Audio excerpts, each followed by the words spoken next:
La pandémie de Covid-19 a révélé l'insuffisance du système classique d'enseignement dans les pays en développement. Aujourd'hui, nous avions pensé à des systèmes alternatifs qui, contrairement au présentiel, puissent intégrer la notion de distance, étant entendu que la pandémie a mis l'accent sur la lutte contre la pandémie, a mis l'accent sur la distanciation. Nous allons, dans cette émission, vous présenter une expérience de téléenseignement des agriculteurs qui a eu pour cadre le Togo dans les années 1980. Il s'agit d'une alphabétisation fonctionnelle des agriculteurs par la radio. Le Togo, il faut le dire, est un pays situé entre le Bénin et le Ghana. C'est un pays à l'époque qui a 3 millions d'habitants environ et qui s'étendait sur une superficie de 56 660 km².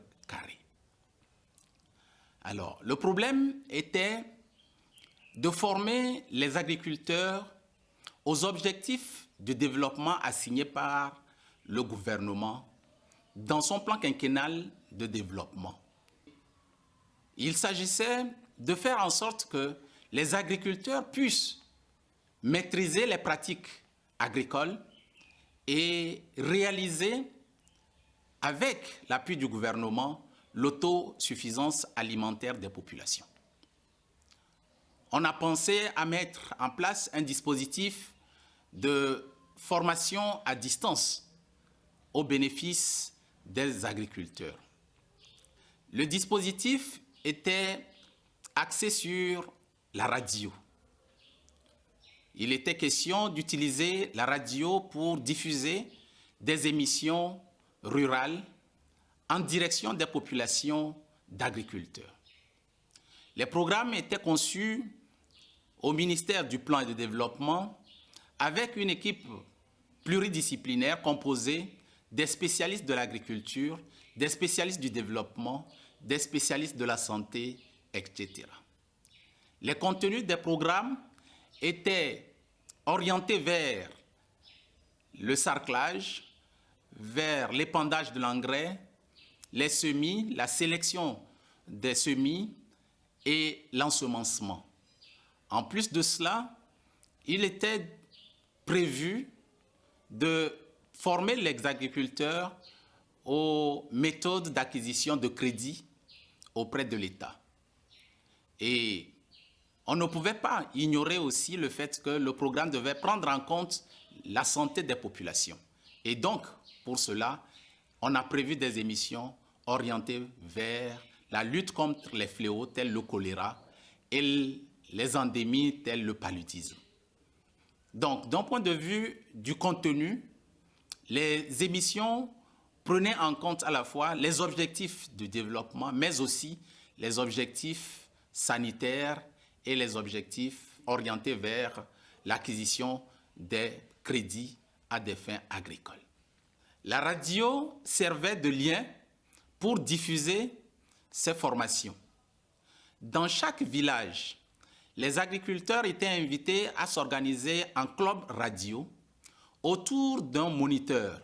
Le plus souvent, cet auxiliaire était un instituteur, un agent de la santé ou un agent agricole qui devait animer les clubs radio.